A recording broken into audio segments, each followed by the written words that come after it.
goes.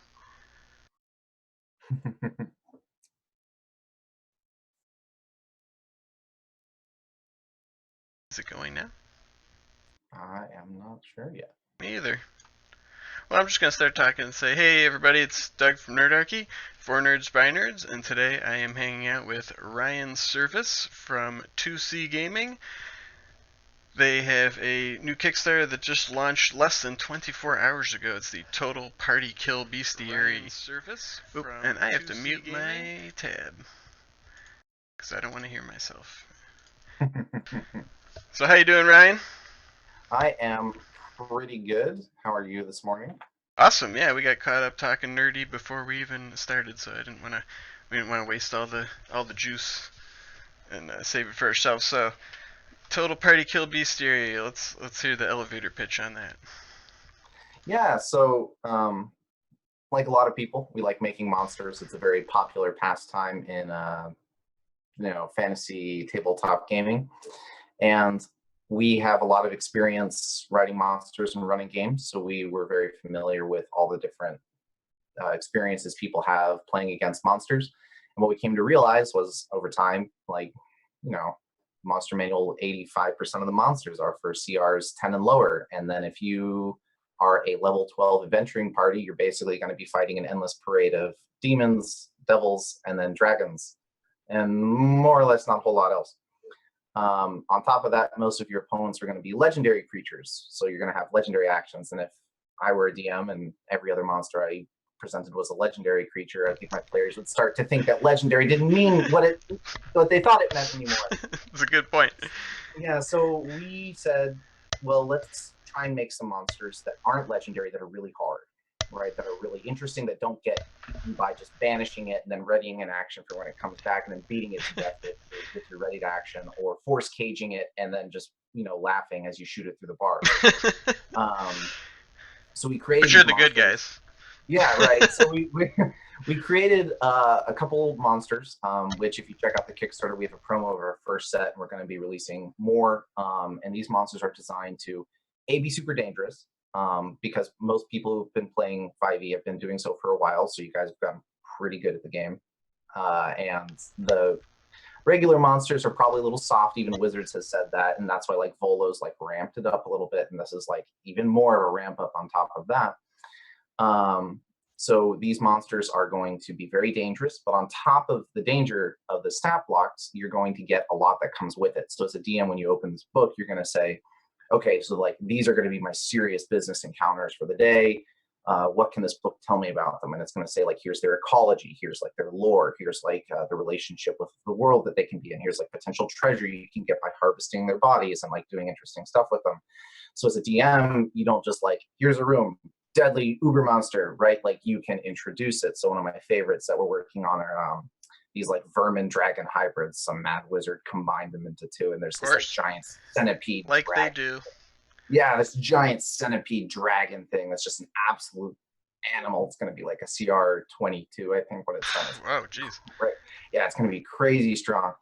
But, the idea here is we want it to be like rampaging around, like the players can observe its behavior or like encounter the things that it does. And the DM will feel like they have a lot of tools to do that rather than just like lore, stat block, right? There's going to be a lot for the DM to sort of work with. Mm-hmm. Now, if you want to just throw it in a room and say, hey, go and kill your players, you absolutely can.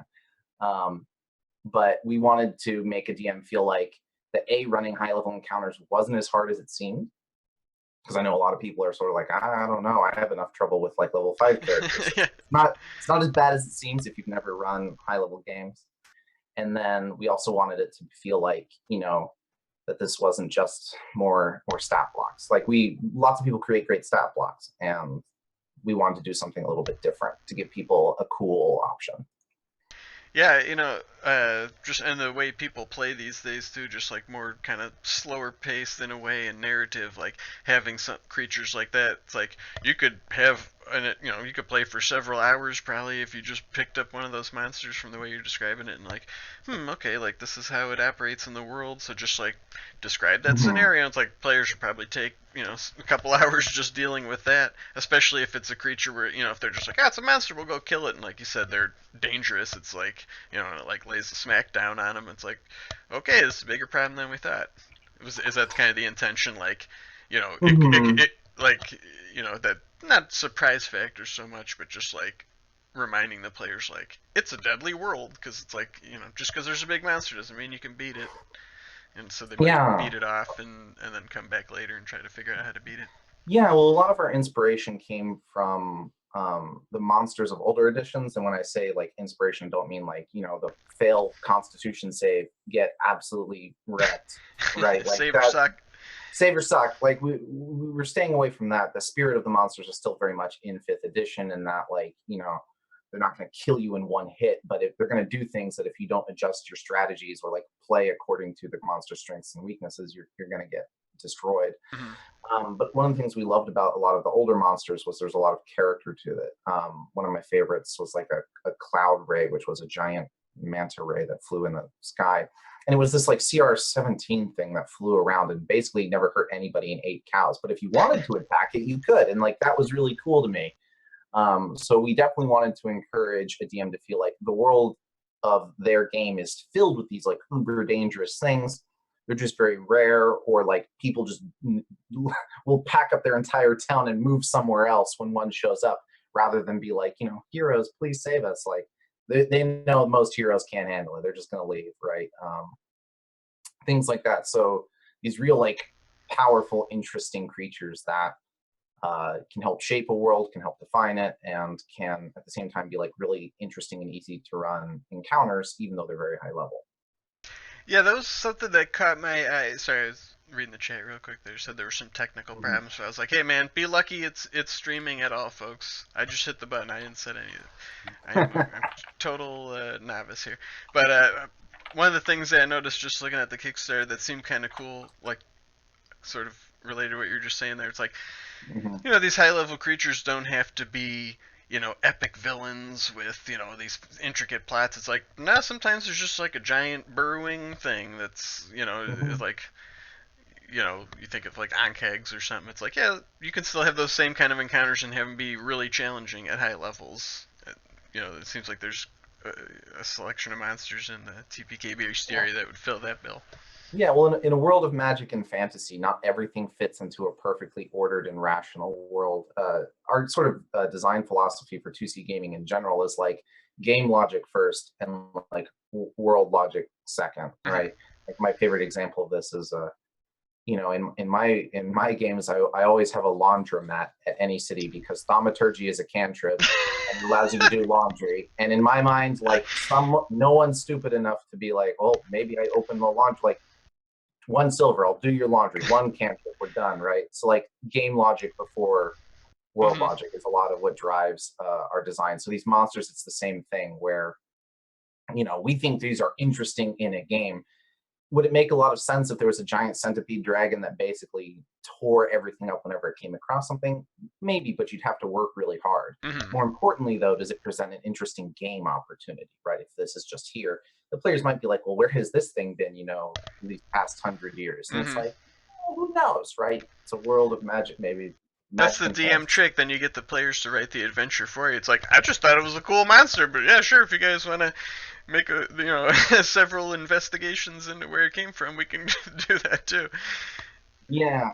So like all of our monsters have like plot hooks to Mm-hmm. sort of like give a way to introduce them. So, one of them might be doing something really interesting that fits into your game, and you don't have to use them, but it's sort of like a general suggestion is how to fit them into the game. So Mm-hmm. if you like the creature doesn't match up with your world logic, uh, this will help you figure that out. I dig that kind of stuff. I like that you guys take that direction with it too, where you know having like you could just read the monster block entry and it's like you just said, like get a lot more out of it. It's like, oh, I could Mm-hmm. already think of like, this would fit in my campaign world this way, or like, oh, I need even just like I need to run a one shot and like this thing, Mm-hmm. just that block gives you enough to like you could, wing your way through an adventure with just that. It's very modular like Yeah. that. That's cool. What do we got going on here? Oh, okay. I thought the chat was going crazy or something. So you guys, you'd mentioned before we streamed that you did a lot of playtesting. Um, that must have taken a long time. Mhm. You know, you said like just hours and hours of just like It, testing out monsters and things.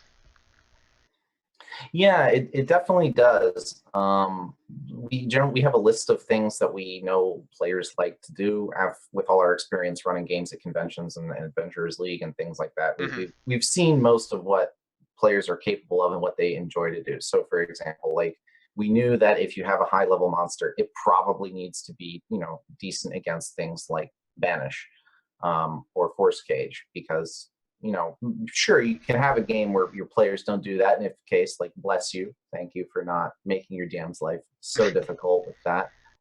But for those of you who like to cast Banish on everything, that won't work on all of these monsters, or many of them, or it won't work as well as you'd hope.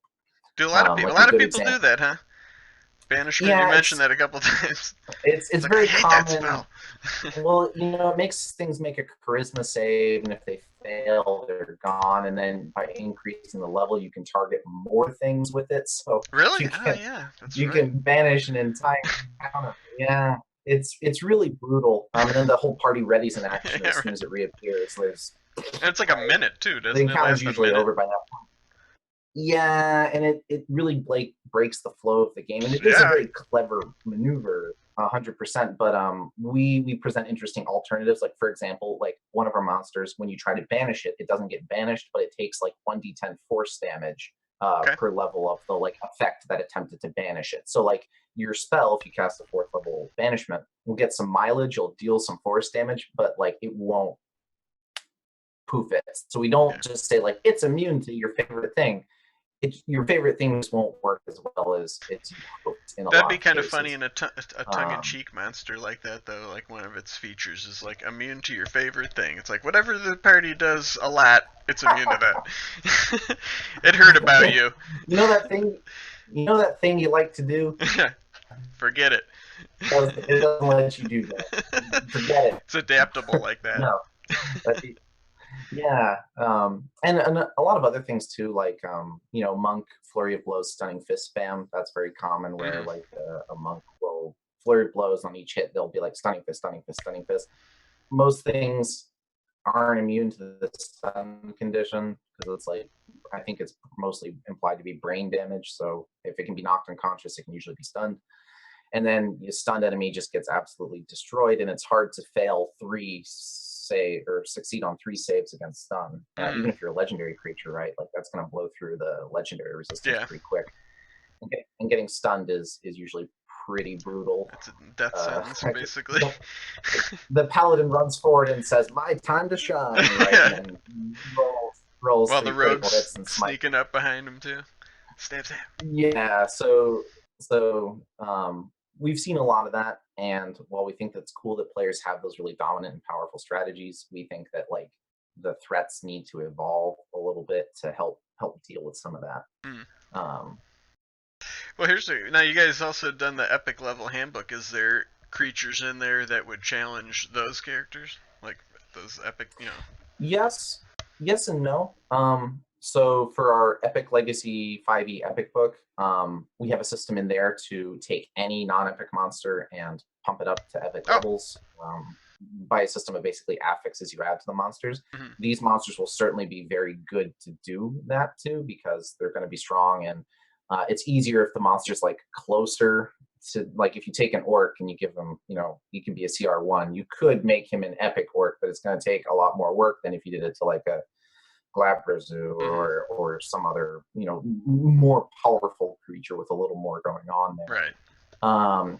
So like this would work very well with that. One of the things we do as 2C Gaming is we create more and more projects. We'll be I think after this project, an 8-time creator with hardcovers and soft covers and a bunch of different things. That's And we awesome. do Congrats, by the way. no, thank you. Yeah, I mean, it's our thanks to our backers who are just absolutely awesome and do a great job of supporting us and saying like, yeah, this is cool, check it out. But we do like to tie our stuff together. So, for example,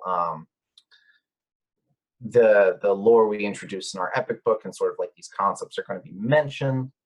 Like in our villains book, some of our highest level villains are going to also be like say like, here's, if you're using our epic supplement, here's like a couple recommended changes we would say too. And this would be very much the same thing, where it's like, if you're using our epic level 5e thing, like, here's the epic twist on this monster, here's what we'd recommend changing, because it introduces some new rules through that. So yeah, you'll find some compatibility between that and some of our other stuff, which we'll make a point of mentioning where it is, so you can know to find it and know if you have the other stuff sort of what Oh, you're getting. that's awesome. Yeah, and guys, you can still order the Epic Level Handbook too. I think Oh yeah. I'm sure on your website, and I saw that on the Kickstarter page itself. So yeah, if you want to Yeah. pick up one of those while you're back in the Total Party Kill Bestiary, just check them out on Kickstarter. It's Yeah, below. that's a really cool project. If you back the Total Party Kill Bestiary, after our Kickstarter, we always run a backer kit where you can get our other stuff at discount, which will include that. So if There like you go. the idea of our other stuff is really cool, just wait till after, then you can get it for Okay. cheaper. Sorry. Don't tell my boss. Yeah.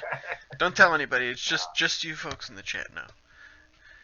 Yeah. And anybody on the internet. Yeah, I mean like any little bit helps too. So that's really awesome. One of the other things you can do as a part of this is we're introducing a EMS Club and Players Club. Yeah, I saw that. I'm glad you brought that up. Yeah. For 2C gaming, because we're starting to get a little bit larger. We have a fairly active Discord with a lot of players. We have a Patreon, and for those things, people have been engaging with us a lot and enjoying a lot of content we produce.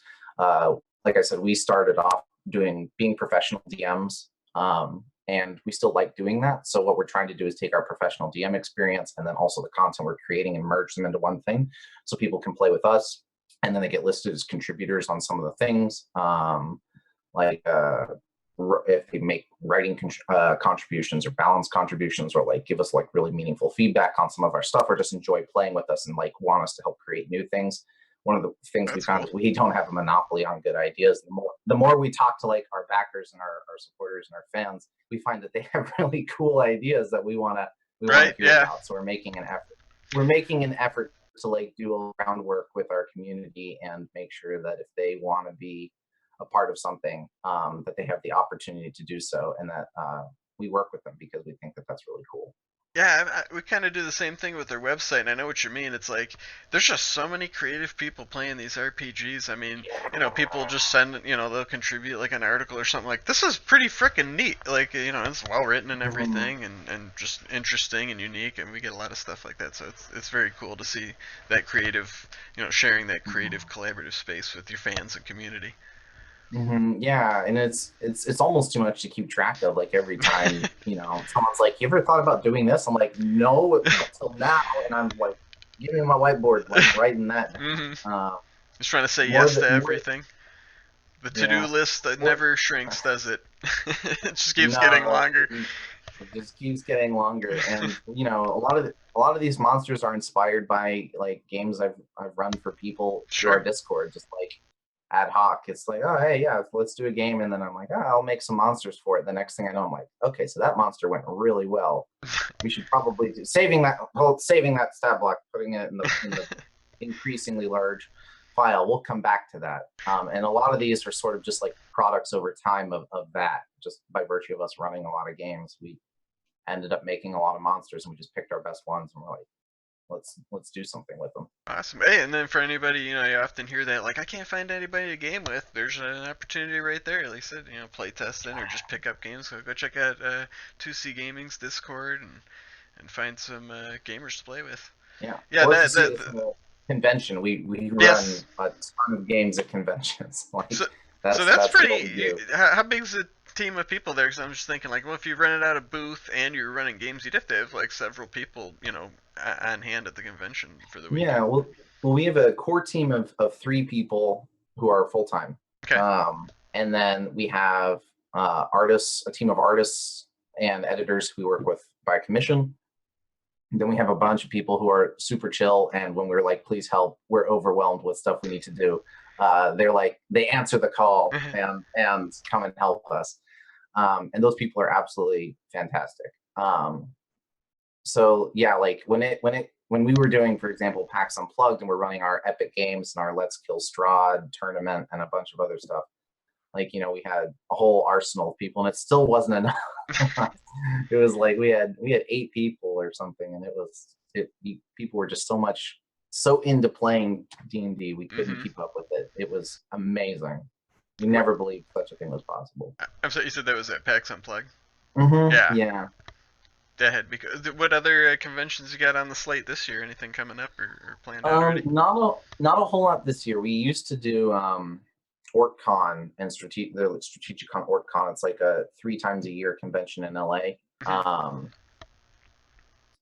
We are only doing that once this year, and then we're doing PAX Unplugged again this year. So if you want to play a lot of games and come and hang out with us and subtly imply that you should get free stuff for supporting us in the past, probably can make all of those things happen and play games with us too. Right, because our plan is to run another tournament at this new convention with PAX, and last time when we ran a tournament, it just blew up. Like I think we ran, how many games? We ran 9 games a day for 3 days straight for 4 hours each. So jeez, every DM it was crazy. And each game consisted of between like 4 to 8 players. So we had, and we were turning people away. We have what we call the Total Party Kill tournament, which is like a vicious gauntlet of monsters and encounters at the end, everyone dies. You fight a boss. I think our last one was a Strahd Total Party, Let's Kill Strahd Total Party Kill tournament. You do these gauntlets, you get up to Strahd, and then the team that did the most damage to Strahd won. And then someone actually killed Strahd, which was like a first for a tournament. We got all bent out of shape about it. We're like, that's not supposed to happen. The players are endlessly creative. Did they banish him? Yeah. Just ready their action. I think they did. They were basically like they were like enabled the paladin beyond all reason, which is always a great strategy in 5th edition. Paladin players like to pretend like they're not the most broken class in the game, but we all know better. we know what they're up to. All that smiting. All that on-demand crit fishing smiting. I used to like to play bards in 3.5, and because they had the one song that increased everybody's damage. So like people would think, like, man, you didn't do any damage that whole fight. It's like, actually, I did more than all of you combined, because all of that extra damage you did was from me. So it's kind of that, just thinking about, like you said, like enabling the paladin. It's just like, well, the enablers are doing stuff too. They're enabling him. So, hey, if you want to be the big show off and smite everything, yeah, sure, you're the hero. Like he wouldn't be nothing without us. Yeah, no, it's definitely I like playing not the like damage guy too. Like I'm the guy in the back being like, you go be great. Yeah. I'll help. It's like, if you want to think you're doing all the work, sure. I debuffed everybody and buffed all the crowd and kept you alive. You have haste. You all have aid. you have freedom of movement. Right? You're welcome. Have fun. So I take it you like playing wizards? Wizard was like my OG class in 2nd edition. And I won't pretend in 3.5 that it wasn't the most broken thing under the sun, because I think everyone knows what happened with spell casting in Monty Cook in 3.5. And then it's just always been one of my favorites. But I don't like playing the I like being an enchanter. That's like my enchanter. Crowd control. You like messing with people and monsters. Yeah. It's like anybody can do a bunch of damage, but like I'm like really messing with these things. Yeah. The Mighty Hob says players should appreciate the support rolls. 110% agree. And the best way to do that is say thank you after you use your hasted action to score a critical hit and do like 80 damage. Turn to your buddy and be like, thanks, man. Couldn't have done it without you. Because oftentimes they just do a victory lap around the game table, and that's the end of it. And it's like, well, that wouldn't have happened if I had. That's funny. Yeah. So that's cool that you get to play, and you still get to play and get your DMing in too. Yeah. So you don't get stuck doing one thing. Yeah, I get to DM with people, and it's absolutely awesome. I love DMing for our community. They're great. And then yeah, I get to play a lot. And I'm a strong believer in you got to stay on top of what the players can come up with. Like Xanathar's changed a lot of stuff about the game. All of a sudden, wizards know a spell that makes them immune to damage. That's kind of weird. It's like, oh no, gotta What is figure that? out. What's that called? Invulnerability? Is that what that is? Invulnerability, Yeah. beautifully short spell text. You are immune to damage. Yeah. It's for like a while too, isn't it? Like a minute. Yeah, a minute, which is pretty rough. That's a pretty good spell. Yeah, I'd say so. So it's I gotta figure out how that works. Like when I can't just look at it and be like, I know how to deal with this. Like I gotta actually play it and be like, okay, so my player casts this, and he's immune to damage. So what do I do? Well, they could be restrained, Yeah, paralyzed, I was gonna say, charmed. I bury him under a mountain. Or that. That Yeah, escalated quickly. yeah, like it's funny stuff like that to try and deal with some of the very creative stuff players come up with, of which there is many So you creative. actually got like 3 tiers of gaming going on. You said you've done professional DMing and done it. We talked a little bit offline too of like doing it online gaming and running conventions. And I can only assume you have like a home group or whatever too. So is there one of those you like better than the other, or are they all different and unique and fun in their own way? Um, I definitely feel like uh, convention DMing is one of the most interesting.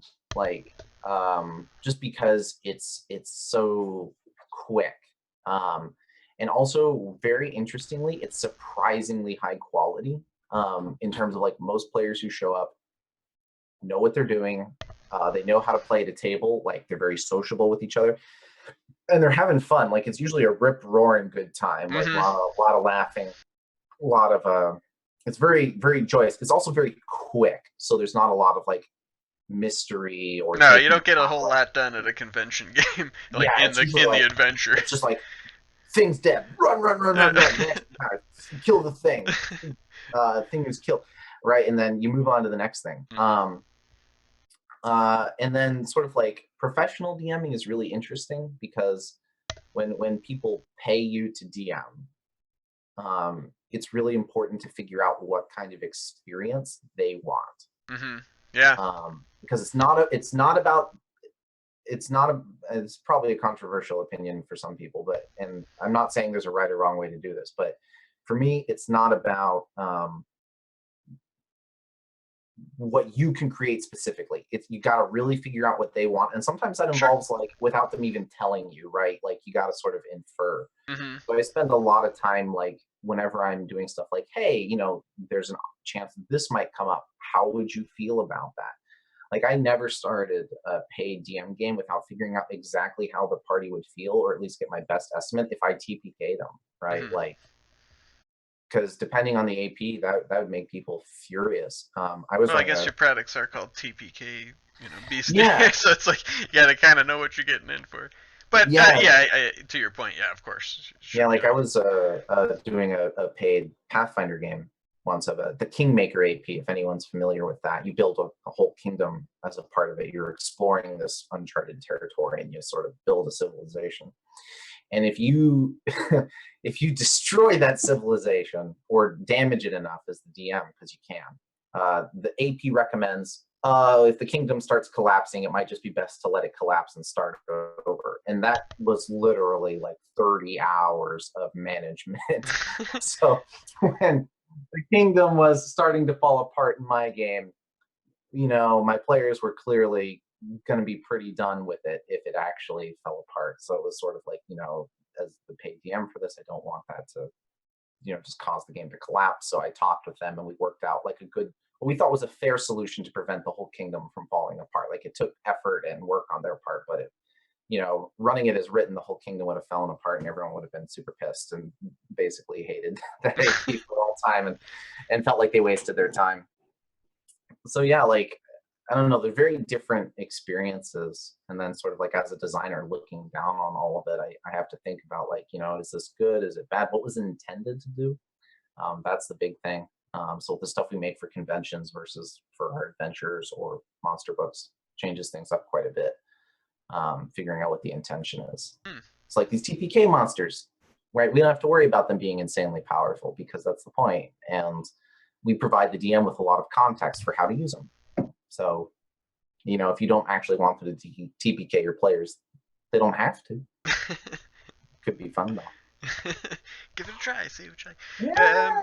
Actually, I saw a question in there from TrueMate, and I forgot to mention if anybody has a question, just put question in the front so I can see it. He says, "Are there any traps coming out in the new book? And if so, do you have any favorites?" Um. So there won't.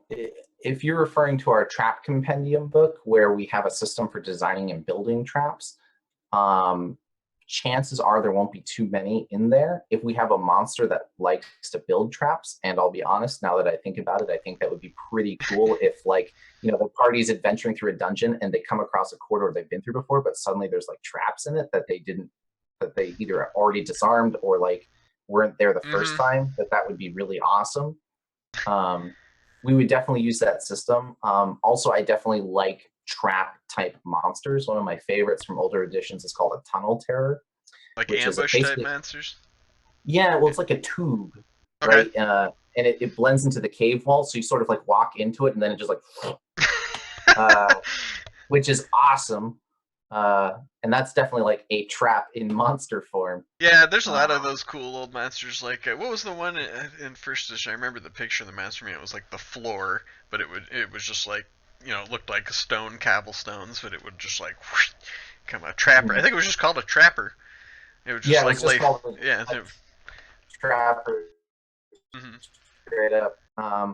The Total Party Kill Handbook was our book of encounters. TrueMate's mentioning that, and that was like full encounters. This is primarily monsters, but it's in the same spirit of it. Like all the monsters, when we have recommended tactics for it, much like if you remember in that book, we had recommendations for scaling encounters up or down in difficulty.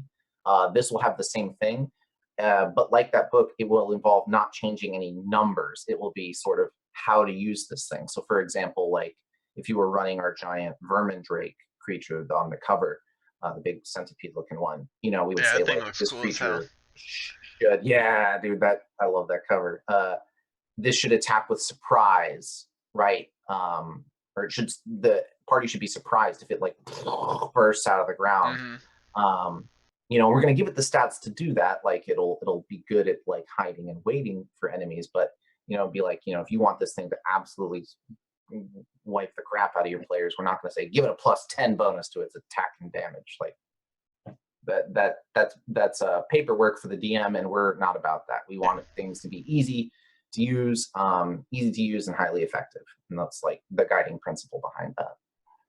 Yeah, the art in this book looks really awesome on the Kickstarter page. Like this Lynchwood thing. What's that about? It looks pretty. That's a creature. Uh, so this was a creature. I ran an epic adventure path for a long time. I'm actually still running it, and that was how we developed a lot of the ideas and balance for the epic book we made. But over the course of that, I made a lot of monsters, and this is one of them from that, which is this giant evil tree that is made by, if you hang enough people on it, like the spirits of the dead get into the tree and it gets super pissed and it starts coming around. And the idea here is it will literally animate nooses and they'll lift players up and strangle Oh them. my gosh! Yeah, that's cool. Yeah, which is brutal. And one of my favorite things to do is make players make ability checks to do stuff. Mm-hmm. I really like that. So, for example, like if with the Lynchwood, if it gets you, you have to make a Constitution ability check to act, basically. And if you don't succeed on that ability check, and people are like, what? I've never made a Constitution ability check in my life. Right, but in the player's handbook it says to like drink stuff or like power through sort of like an obstacle, and if you can't make that ability check, like you can't speak and you're being like strangled and Mm. restrained by this thing. So you can have it be this tree that's like sitting there very innocuously. The wizard gets under it to take a nap, and then all of a sudden, all right, and then No verbal components. and no verbal components for you, which Sorry, and there are ways to No, play around that. that's a good way to that's a unique way to challenge like Hmm. spellcasters and stuff too. That's how often do you ever run into like, well, you can't speak, so you can't do your you do your verbal thing. Hmm. That's a unique thing to deal with. That'd be fun. Yeah. So like a lot of the monsters like that are really cool. One of the favorites I'm looking forward to working on, if anyone remembers the Steel Predator from I know 3.5, the name sounds very familiar. Google that and just look at the monster art first of all, because oh my god, the artist Wizards of the Coast got to do that. Did it look like a metal panther? I want to say. Yeah, it is. So I love that monster, and I love monsters that mess with players' equipment. So what this thing will do is it will eat your magic items and become empowered after it eats them, and you can Oh, get them back. You I'm can sure get them players back. love that. Yeah, if you can kill the creature, you'll get him back, right? Oh, okay. But it's going to eat him and then gain, depending on the rarity of the item, it's going to get pumped up, right? It's like yum yum, legendary item. Like, uh-oh. And then the players go uh-oh, because then it freaks out and gets really strong. mm, um, and then the players have to get it back, and then there'll be sort of like a difficulty variant, which is like if you don't kill it and it like runs away, it might consume the item slowly over time, and then you'll never get it back, right? And that's like, yeah, oh no, that'll make more than a few players freak out and be like, no, I'll give it back. and it would like widen that gap as it's doing its thing. Well, it's taking the thing away from you that you use, and that is making it Mhm. more powerful. So that would be really Yeah, challenging. yeah. So Cardboard Fortress knows exactly what I'm talking about. That thing is so cool. The other thing I definitely wanted to mention is the monsters are all organized into categories, in families. Okay. So most of the monsters are going to be a part of a group, which is something you might recognize from older editions as well, where you sort of have like, different Yes. versions of similar monsters or ones that all fit into families. Um, and these, we're doing very much the same thing, which allows us to create sort of monsters with a similar theme and style. So like, we might say like these are sort of if you remember from fourth edition, there was a lot like they classify them as Yeah. overlords or like snipers and Strikers or things like that. brutes and Strikers, yeah. things. Yeah. Which, see what you want about fourth edition. That actually helped a lot I because as liked a it. DM, I you know can't just Cardboard put like, Fortress did too. yeah, yeah, you can't just put a beholder in like a 15 by 15 room like and expect it to be the same challenge. A lot of what makes them hard comes from their mobility and ability to maintain distance. And we feel very much the same way, that you need sort of a idea of how this monster is supposed to work, and we're going to do that. So when they're part of families, you can sort of be like, I need a monster that's going to like be a wrecking ball in my party, like it just barrels into them and smacks them around, right? And it's like you look up the category and then you find the monsters that, and there's a whole family of them, right? Like all with different abilities, Mm-hmm. and they are supposed to work together. So if there might be a family of monsters where you have that wrecking ball creature, but then you'll see like another member of that family is really good at supporting that wrecking ball Yes. creature from like the back line. So now you've got this idea of, oh, right, like I could add this and make it like really interesting or powerful, or make that encounter really dynamic. So you had that kind of stuff in the bestiary. Yeah, Yeah, that's that's super very. helpful. Like, yeah, I love that kind of stuff. Where, yeah, like you just said, sometimes it's like I want to use this monster, but it's like, what's cool with it? I don't, I'm not really sure. Like, what kind of minions or whatever would like a were tiger have or something? So like to Yeah, see like, that kind of suggestion, like these things would work well together. That's yeah, very like, helpful. yeah, and we definitely want it to feel like, it's easy. It's because the game gets more complicated at higher levels, and the book is CR 10 and up almost exclusively, right? Like that's the focus. Um, right, a lot of people, that's a hard area for them to step into. A lot Hmm. of people don't play that far. I think most of the standard APs end around level 12, 13, Hmm. right? Like that's as high as people go, and that's a very structured thing. And a lot of people don't even finish the APs when they get that far. And we some of my favorite experiences in older edition were like when I was level 15 and I got, hit by a living freight train or something that knocked me. Yeah. I was like, that was awesome, right? Like I've never seen an ability like that, or like Hmm. a creature that does, like that's so weird, or interesting. Yeah. Um, a lot of cool options like that are things we want to deliver on and really help bring people into a tier 3 and tier 4 for those who are familiar with the Adventurers League lingo. bring that out a little bit, make those a more fun place to play and more interesting with a lot of cool options. Yeah. So, excuse me. So there's like 75 monsters, and we talked a little bit offline. Uh, Mm-hmm.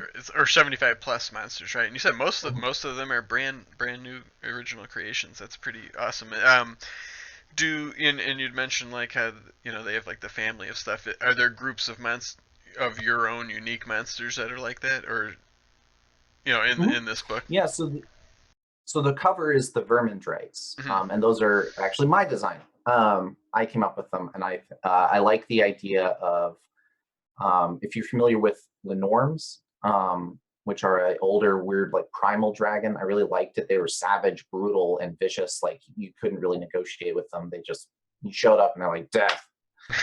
And these are sort of in the same vein, but each of them is themed on a certain type of insect. So you get some really cool visual designs, as you can see, which visuals are Ah. very important. So And Vermin Drake is a type, and then there's different mhm, types of okay, okay. So the all the things family on the is vermin. cover, right? Yeah, Gotcha. so the family is vermin drake. So we have the centipede themed one. We're still working on a good name. The beetle themed, and then the wasp themed. But there's also a spider Mm-hmm. one.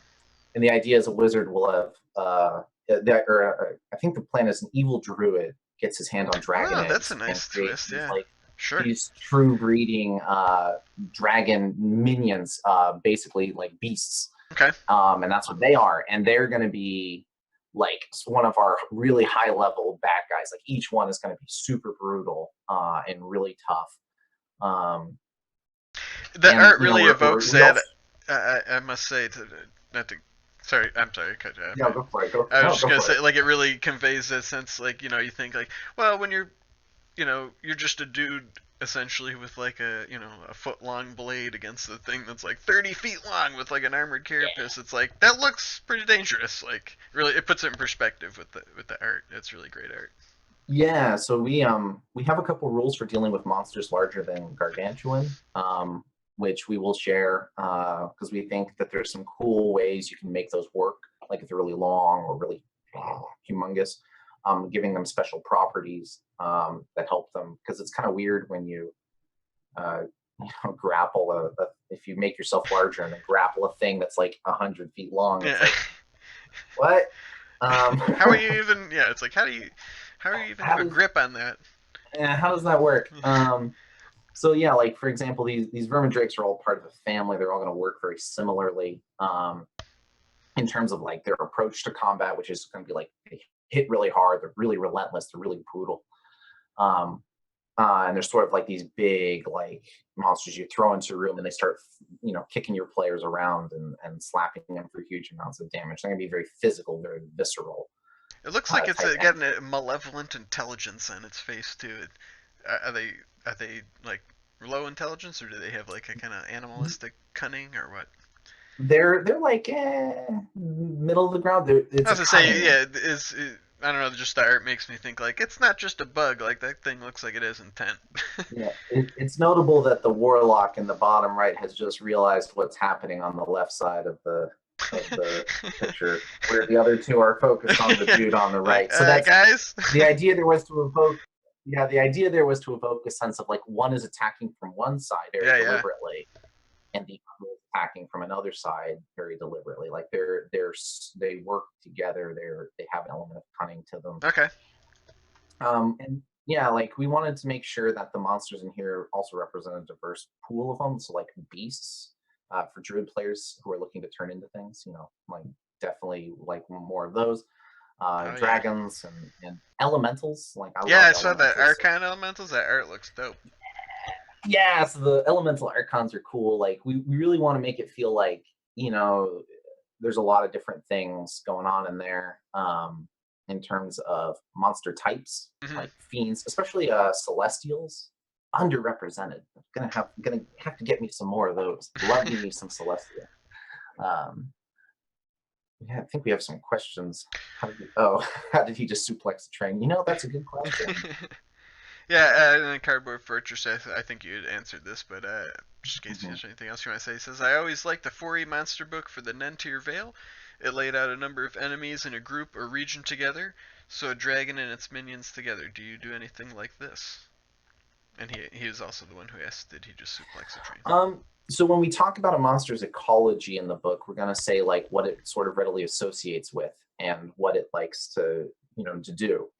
So for example, a vermin drake, right, that makes a burrow, the creature is going to specifically target like civilized. It likes to break buildings, and it doesn't like civilized things. It's sort of like druidic impetus to destroy unnatural things.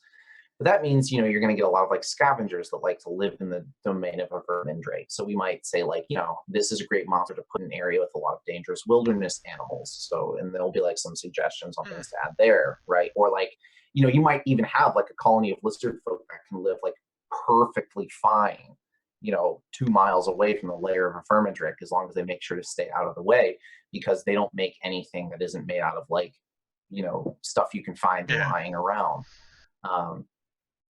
It's not worth the vermin drake's time. Yeah, right. it's not what it's interested in. That's an interesting right? monster, yeah. Not its primary. So yeah, if you understand it, you can deal with it. Yeah, I think druids make great villains. They're like my favorite. Yeah.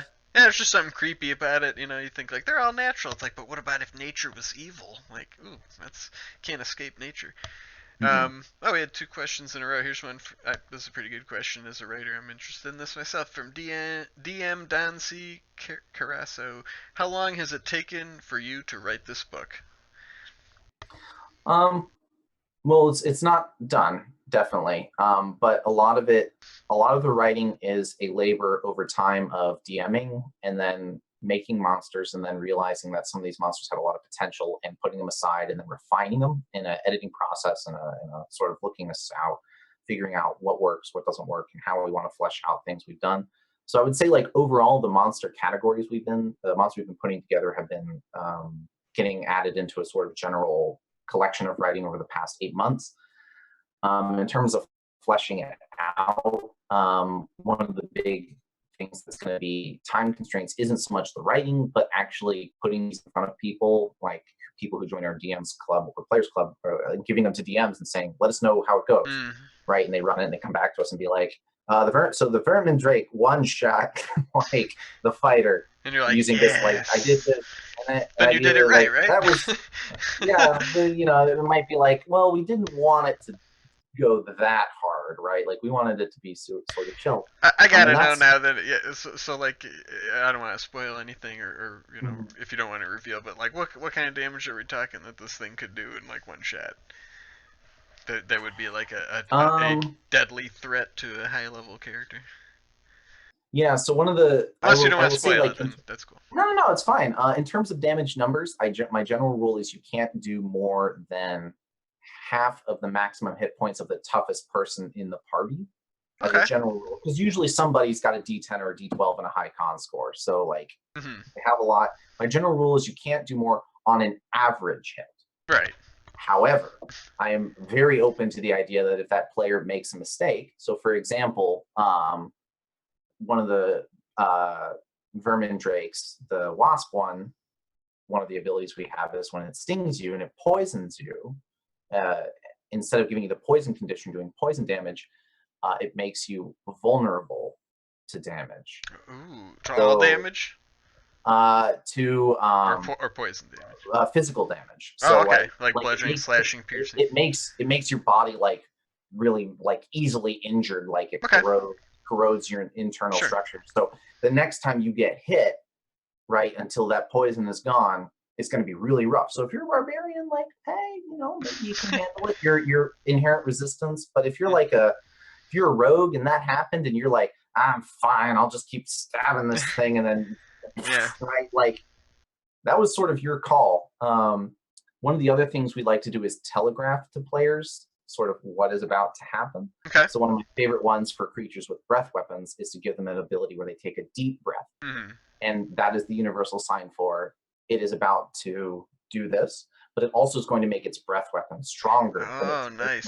So like, so they get around to like run for cover or yeah, so if it uses a legendary action to take a deep breath, or its action on its turn, the players might think, okay, wait, like, maybe we shouldn't all stand. Yeah, Let's yeah, spread right. out, right? Because everyone's like clustered around the paladin and be like, please give me that devotion +5 to my saving throws. And it's like, or it's like, yeah, sure, keep doing. The DM's like, yes, Yeah, right, yeah, yeah. Just all stand right yes, in the you cluster there. stand right there. It'll be great. One of the things we also like to do is like hurt players in a way that isn't just doing damage. So if you're a fighter and you get knocked 100 feet in a direction, you're not getting back into that fight anytime soon unless somebody gives you an assist, Mm-hmm. right? And like a champion fighter is hard to beat in terms of raw damage, right? Like it's wow, it's pretty impressive. But you're doing no damage if you're way over there. Yeah. And the wizard might have to go be like, all right, come here, dimension door, right? Right. And then, but that's teamwork, right? Mm-hmm. That's a cost that we consider to be really good. So we have a lot of experience with hurting players without just dealing damage, Yeah. making encounters hard without just being like, here's a billion damage, have fun. Yeah, I just recently heard or read something similar to what you're saying. Like people were talking about fighting giants, and like I just had them like pick them up and throw them away because it's like, yeah, that's what a giant would do. It wouldn't just stand there and like get in a war of attrition with you. It's like it could just be like, whew, like get out of here, just toss you Yeah, off to the side. So that's neat that there's monsters like that in your yeah. book It's too. like James Leslie had a question. Yeah. Uh, At our game shop, he asks, we have several new young DMs. Does the book explain when to use some of these monsters and how they act so new DMs don't say, hey, cool, then accidentally kill everyone? Okay, I see what he's saying. Yeah, so you're not just like, this thing looks neat, next thing you know, you're standing in a pile of dead PCs. Yeah, I mean, we actually, even though it's called the TPK Bestiary, we have a way to scale the monsters down to an easier level of difficulty. So newer DMs who are like unsure as to whether or not they want to kill everybody can definitely like aspire not to. I mean, no promises, right? Like you roll a 20-sided dice for 90% of what you do in this game. That's a pretty big swing from a 1 to 20, Mm-hmm. right? We've all had those games where it's like the party fights a supposedly easy encounter and rolls one after one after one, and then all of a sudden everybody's dead. Yep. Um, so in terms of how the book will present it, we'll definitely say like these monsters are supposed to be hard. Like at the end of an adventuring day, people are supposed to go, holy crap, like that was insane. And with that difficulty comes a high degree of challenge.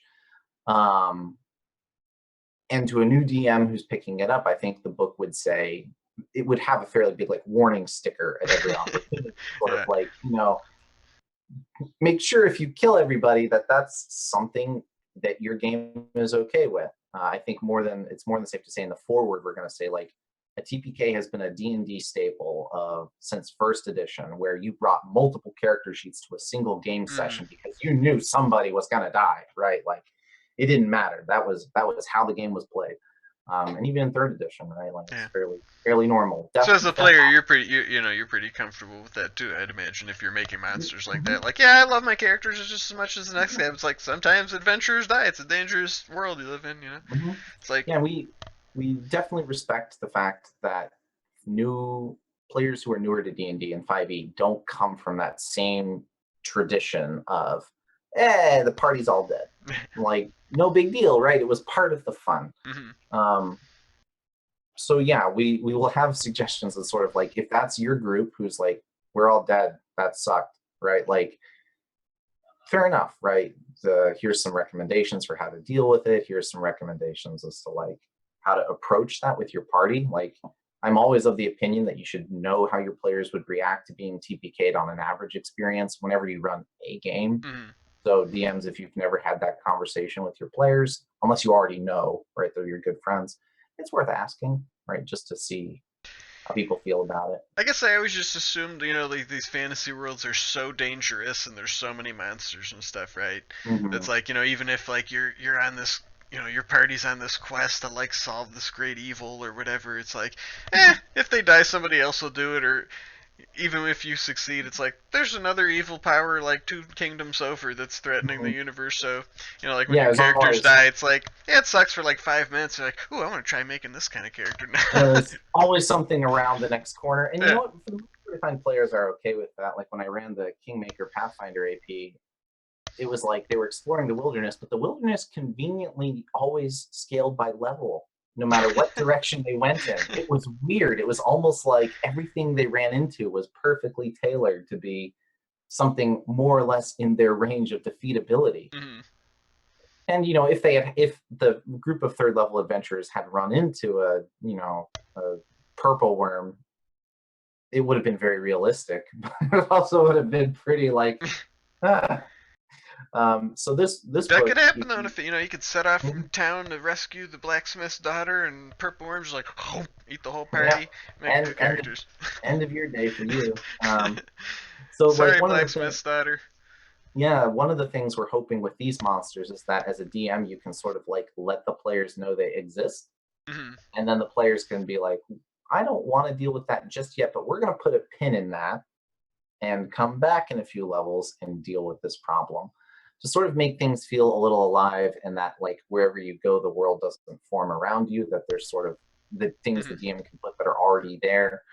Because one of the things I think is really interesting is this idea that high level stuff is out there moving around being active, and it doesn't sort of show up when the players are the right level and they need stuff to fight. Right. They're already there, but I think it's hard without the right sort of ideas for ecology and sort of the behavior of those things. Like, why don't they just show up to the player's village and nom nom nom nom nom? Well, I was just thinking about that actually, and it's like they're kind of like the characters are too. It's like when you're high level, do you really care about like the insignificant things? So it's like to a Mm-hmm. big monster, that even if there was like a village nearby, it's like, if it has any kind of intelligence, it's like I don't care if they're there. They're not a threat to me. I could destroy the Yeah, entire village and all the adventures in it like that if I wanted. yeah, and part of it too is giving the monsters unique and interesting goals. Hmm. Yeah. Like a steel predator will never attack low level adventurers because they usually don't have any magic items, Right. right?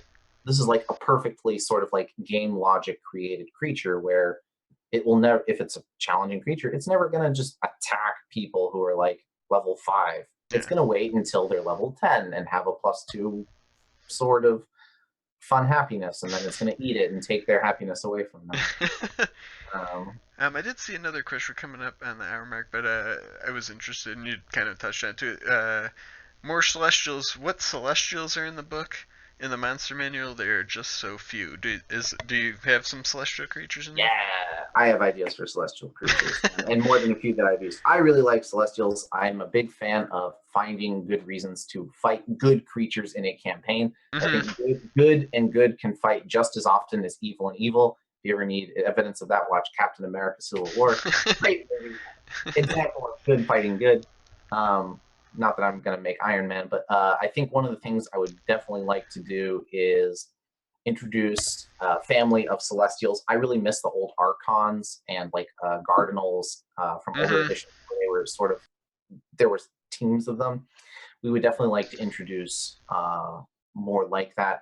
For me, one of my favorite monsters I've ever designed was this like pacifist celestial that never attacked, but it would put players in like rings or areas, and if they left voluntarily or tried to, it would mess them up. So it was sort of like, we are all going to be chill and not fight, and then if the players like, no, we're going to fight, they would get hurt. And the whole theme of it was like it tries to stop a fight, and at any time the players can be like, okay, fine, like we're done, and it's like, thank you, like peace is the way. Hmm. But if you want to kill it, right, or it's like, it's a creature that believes very strongly in nonviolence, like it might come and try and stop the players, being like, hey, like I'm about nonviolence, even if like you want to kill this thing, that's not the way of goodness that I've seen it, but Hmm. puts you in this box.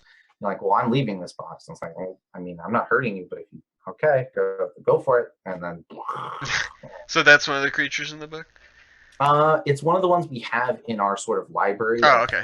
ones we're considering. Right, right. And I would definitely love to use it because I think it's a really cool concept. I made an epic version of it in one of our epic adventure paths we have for free on the DMs Guild, and players really like fighting him. He's very rude. Yeah, it Uh, was just making me think like that's the other interesting thing about higher level threats is like it doesn't have to be like a threat in the sense of like we're just gonna battle it mhm. out to the death. It's just like a threatening encounter. Or it's just like, hey, if Hmm. you play it right, you could walk away unscathed in a in a different way by just being peaceful or whatever, like you mentioned in that situation. Yeah, I remember there was some like weird creature in 30.5 where it just hated metal. It was like a really strong creature, and you could just like end the encounter by taking all your metal stuff off and running away, and it would just like stay there and just beat all of your metal stuff to smithereens. Oh, it just hated the idea of Yeah, metal itself. just hated metal. It was like must destroy metal. But I I can't. I love. punch it. It just gets dented. It's still there. Yeah, if you're ever looking for like some funny creatures, open up those old 3.5 monster manuals. I They like had some. the Nera. They were like from the Oh, the mirror mirrored. guys. Yeah. Yeah, those are cool. I liked the plague brush. It's a giant evil tumbleweed that just like it just does a drive by and like shoots up one person and just rolls away at like a shocking speed, and the rest of the party has to chase after it to try and free their friend. What a crazy world these fantasy worlds are. The fascinating thing is like how do these worlds support like all those different species of like gigantic creatures too? You know? Yeah, true that. It's fun to just play Yeah. around in. Oh yeah. We definitely want to create things that inspire and interest people and are really fun to just have exist, like not just necessarily fight. Like a monster encounter doesn't have to be one where everyone ends up dead. It can be like, you know, ride the vermin drake Mm-hmm. centipede like to glory, like lasso it and ride it, like right as Like part of Slim this, like Pickens or something. like Well, maybe the lizard folk have a ritual, right, where you ride yeah. it. So like I said, we were coming up in the hour mark. I do want to mention this last thing, though, that Sir Ryu Korin mentions, because we had talked about it offline. So Mordenkainen's tome is presumably including higher level content due to the dearth available now. How do you expect TPKB will be different? What we talked about beforehand was just like, hey, people love new monsters and new stuff, and they're interested in Mhm. higher level stuff like your epic level handbook in this. So I think there's plenty of space for all that stuff. I mean, I think the main thing that's going to be different is you're going to get a lot about what makes them fun to play, Mm-hmm. fun for them to be like. You're going to get a lot of game logic. I think Wizards of the Coast does a great job of creating world logic where they make everything fit together into great cosmology and an explanation as to why things are the way that they are and what role they play in fantasy. These are going to say like, here's like how these things handle mechanics, right? Here are these how these things handle player abilities. Here are how these things force players to have creative uses of their abilities. And here's an organized system for figuring all that out without having to run the monster 4 times in your own sessions until you finally realize, right, okay, that I see how this ability is supposed to work, Mm-hmm. right? Which I'm sure everyone has had that experience where like they ran a dragon for the first time and they're like, ah, crap, I forgot it's like breath weapon reach. Yeah. I forgot to roll the recharge dice, right? Mm-hmm. Like a lot of times, especially with those high level monsters, the first time people try them, there's a lot of like, oh god, because the players are doing a lot and the monsters are doing a lot, and it's hard to track all of it. We want to make sure that when these monsters appear in a game, the DM knows exactly what it does and how it's supposed to work. Like Right. like That's awesome. how it all fits together. Yeah, that seems very useful info to know. So, guys, yeah, go check out Total Party Kill Bestiary. Like Ryan was just describing, it sounds like a really awesome Kickstarter. It's going out right now. It just launched. So you got plenty of time to check it out. And also, don't forget Nerdarchy's gonna be at Concoction next week in the Cleveland area, and we have that survey going around to organize a meetup so we can play some D&D with fans before the convention. And all of Ryan's links you can find him on Twitter. You can learn more about 2C Gaming's other products and the Total Party Kill Bestiary in the links below. And until next time, everybody, stay nerdy. Yep, have a good one.